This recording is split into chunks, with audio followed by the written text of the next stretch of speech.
বন্ধুসকল আপুনি যদি এজন হাঁহ বেপাৰী হয় বা পাইকাৰী মূল্যত হাঁহ বিচাৰি আছে কিনিবলৈ বা সকামৰ কাৰণে আপোনালোকে যদি হাঁহ বিচাৰি আছে তেনেহ'লে আজিৰ ভিডিঅ'টো আপোনাৰ বাবে হয়।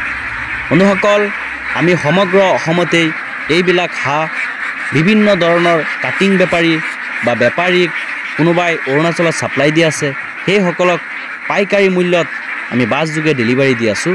যদি আপুনি হাঁহৰ বিজনেছ কৰি আছে বা কৰিম বুলি ভাবি আছে তেনেহ'লে আপুনি আমাৰ যিটো নাম্বাৰ দি আছে এই নাম্বাৰত যোগাযোগ কৰি এইবিলাক হাঁহৰ বুকিং কৰি আমাৰ পৰা হাঁহবিলাক ল'ব পাৰে। বন্ধুসকল আমাৰ ইয়াত 1.5 কেজিৰ পৰা ষ্টাৰ্ট কৰি 2.5 কেজি 3 কেজি এনেকুৱা মানৰ হাঁহ পোৱা যায়। বন্ধুসকল লোকেল হাঁহ 1 কেজি 200ৰ পৰা 1.5 কেজি 1 কেজি 600-700লৈকে পোৱা যায়। আৰু কালাৰ পেকিং অৰ্থাৎ যেটো আপোনাৰ হাইব্ৰিড হাঁহ বুলি কোৱা হয় বা মেকপাই ডাক এইটো আপোনাৰ আমাৰ ইয়াত 2 কেজিৰ পৰা 2.5 কেজি 3 কেজিলৈকেও পোৱা যায়। যদি আপোনালোকে এই হাঁহৰ ব্যৱসায় কৰি আছে বা ভাল সাপ্লাই আপোনালোকৰ চেইন আছে জেগা আছে সাপ্লাই কৰিবলৈ হাঁহৰ তেনেহ'লে আমাৰ পৰা কম দামত ভাল কোৱালিটিৰ হাঁহ কিনি আপোনালোকৰ জেগাত বিক্ৰী কৰি ভালেখিনি টকা আপুনি উপাৰ্জন কৰিব পাৰিব। আমাৰ ইয়াত সব ধৰণৰ হাঁহ পোৱা যায়। যদি কোনোবাই কয় যে গাঁৱে ভূঞে যিবিলাক ঘূৰে সেইবিলাক হাঁহ লাগে সেইবিলাক হাঁহো পাব। যদি আপোনাৰ ফাৰ্মৰ হাঁহ লাগে ফাৰ্মৰ হাঁহ পাব, কোনো ধৰণৰ অসুবিধা নাই। এতিয়া মেইন কথাটো হ'ল পেমেণ্ট চিষ্টেম। আমাৰ পেমেণ্ট চিষ্টেমটো এনেকুৱা, আপোনাৰ যদি হাঁহ লাগে আবেলি 5ৰ পৰা 6 বজাৰ লগে লগে আমাৰ যিটো হাঁহৰ বিল আছে বিলটো পঠাই দিব লাগিব আৰু সেই আপোনাৰ পইচা লৈ গৈ আমি ফাৰ্মাৰৰ হাতত দি পেলাই ফাৰ্মাৰৰ পৰা হাঁহ আনি আমি নগাঁৱত যিটো বাছ কাউণ্টাৰ আছে কাউণ্টাৰত বাছত উঠাই দিওঁ।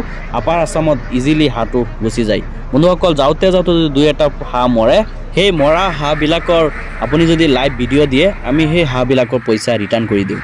বন্ধুসকল আপোনালোকে জানেই আমি আজি 6-7 বছৰ ধৰি সমগ্ৰ অসমতেই এটা বিজনেছ চলাই আছোঁ। এই বিজনেছৰ ওপৰত বহুত ফাৰ্মাৰৰ ভৰসা আছে।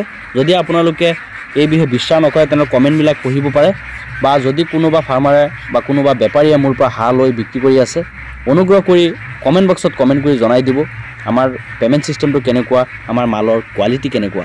তেতিয়াহ'লে আন 10জনো আগুৱাই আহিব আমাৰ পৰা মাল কিনিবলৈ, সেইসকলৰ অলপ সুবিধা হ'ব। বন্ধুসকল একচুৱেলি হাঁহবিলাক কি হয় আমাৰ গাঁৱে ভূঞে যিবিলাক হাঁহ হৈ আছে প্ৰডাকশ্যন সেইবিলাক গৈ ফুলফিল নহয়, শ্বৰ্ট হোৱাৰ কাৰণে বাহিৰৰ পৰা হাঁহ আহে আমাৰ ইয়াত। বন্ধুসকল এই বাহিৰৰ পৰা হাঁহ লোৱাতকৈ আমাৰ অসমৰ ফাৰ্মাৰসকলে যিবিলাক হাঁহ পুহি আছে এইবিলাক হাঁহ কিনিবলৈ চেষ্টা কৰক। তেতিয়া আমাৰ ফাৰ্মাৰসকলে আৰু ফাৰ্ম কৰিবলৈ সাহস পাব।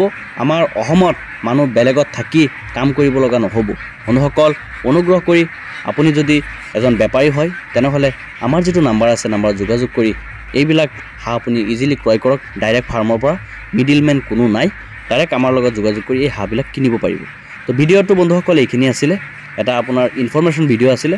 যদি মোৰ ভিডিঅ'টো ভাল লাগিল প্লিজ কমেণ্ট বক্সত কমেণ্ট কৰি জনাই দিব আৰু মোৰ চেনেলটো যদি এতিয়ালৈ ছাবস্ক্ৰাইব কৰা নাই তেনেহ'লে প্লিজ ছাবস্ক্ৰাইব কৰি নিজৰ কৰি লওক। বন্ধুসকল মোৰ ভিডিঅ'টো প্ৰথম অৱস্থাৰ পৰা শেষলৈ চোৱাৰ বাবে অসংখ্য ধন্যবাদ জনাইছোঁ।